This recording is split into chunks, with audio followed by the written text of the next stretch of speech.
आप सभी भाई बहनों का आध्यात्मिक ऑक्सीजन की लघु ज्ञान संदेश कक्षा में एक बार फिर स्वागत है। आज की चर्चा परमात्मा की व्यवस्था को लेकर करते हैं।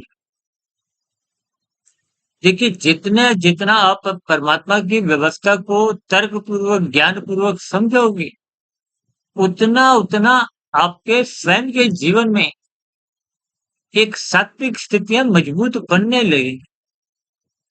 अन्यथा मनुष्य अपने अहंकार युक्त कर्मों को ही करता हुआ संसार को भोगने की दिशा की ओर निरंतर बढ़ता जाता है, फिर गिरता जाता है, फिर डूबने लगता है। ये स्थितियां कब किस कदर गिरने लगती हैं मनुष्य को आरंभिक स्तर पर पता नहीं चलता, क्योंकि ज्ञान की कड़ियां कमजोर है, सत्संग की स्थितियां कमजोर है, तो मनुष्य अज्ञानतावश संसारी भाव में, और संसारी भाव तो देखिए राजसी और तामसी स्थितियां, जिनको शास्त्र बार बार एक बंधनकारी दोषपूर्ण स्थितियों से अक्सर परिभाषित करता रहता।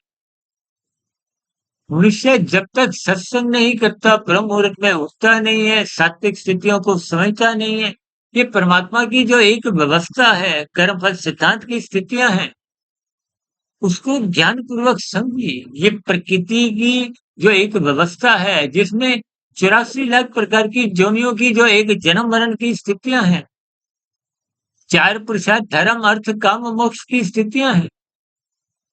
आप केवल अपने व्यक्तिगत जीवन को ही सर्वोपरि मानते हुए संसार को अधिक से अधिक भोगने की भूल कर बैठते, और उसी भूल में ही मनुष्य ज्ञान के अभाव में, देखिए राजसी स्थितियां धुंधली स्थिति है, कुछ टूटा फूटा बिखरा हुआ आधा अधूरा ज्ञान होता है। जैसे धुंध में आप गाड़ी चलाते हो तो अधिक दूरी का तो नजर नहीं आता, आपको में वर्तमान जीवन नजर आता है, आपको में वर्तमान जीवन का भी वृद्धावस्था नजर नहीं आती, जब ये स्थूल शरीर के स्तर पर जितनी भी उपलब्धियां हैं, धन दौलत है, सरकारी उपाधियां हैं, ये भी वृद्धावस्था तक रह नहीं पाती। तो फिर जो सूक्ष्म शरीर कारण शरीर की स्थितियां, जिनको आप निरंतर एक गिरावट, एक दोषपूर्ण स्थितियों में बनाते जा रहे हो, क्रमशः बिगड़ता जा रहा है, संस्कार बिगड़ते जा रहे हैं, ये स्थितियां क्रमबद्ध आपको समझनी चाहिए।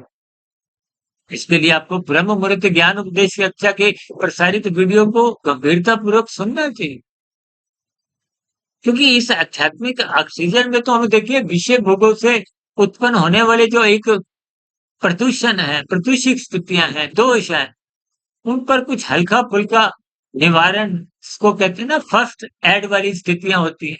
अब चोट लग जाए तो आरंभिक स्तर पर जो भी एक परम पट्टी की स्थितियां, इन सभी स्थितियों के अर्थ आप समझिए, ताकि जीवन में रहते हुए आप अपने जीवन को संभालें, सात्विक ब्रह्म मुहूर्त में उठे, क्योंकि ब्रह्म मुहूर्त में उठने के बाद फिर ये स्थितियां जो मैं समझा रहा हूँ, ये सहज ही समझ में आने लगती है, ज्ञान भीतर जाने लगता है, और टिका हुआ ज्ञान ही भीतर में एक सकारात्मक परिवर्तन लाता है, स्वभाव सुधारता है, शुभ संस्कार बनाता है, जो निश्चित रूप से आपके व्यवहार को, आचरण को, दिनचर्या को सकारात्मक बनाए। इन सभी स्थितियों पर आप चिंतन करें, परमात्मा की व्यवस्था से जुड़ें, समझें, उसके अनुसार ही धर्मानुसार अपना जीवन व्यवस्थित। चर्चा विशेष को यही विराम देते हैं। शाम को सर्व कल्याण वृक्ष की प्रश्नोत्तर ज्ञान कक्षा में और समय समय पे जो शॉर्ट्स की वीडियो है, और कल सुबह पुनः ब्रह्म मुहूर्त ज्ञान उपदेश कक्षा की किसी गंभीर विषय के साथ फिर मुलाकात करेंगे।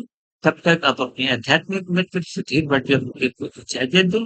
वीडियो संबंधित आपके प्रश्नों, सुझावों और शिकायतों का नीचे कमेंट्स बॉक्स पर सदा ही स्वागत हो। चर्चा विशेष को सुनने के लिए बहुत बहुत धन्यवाद।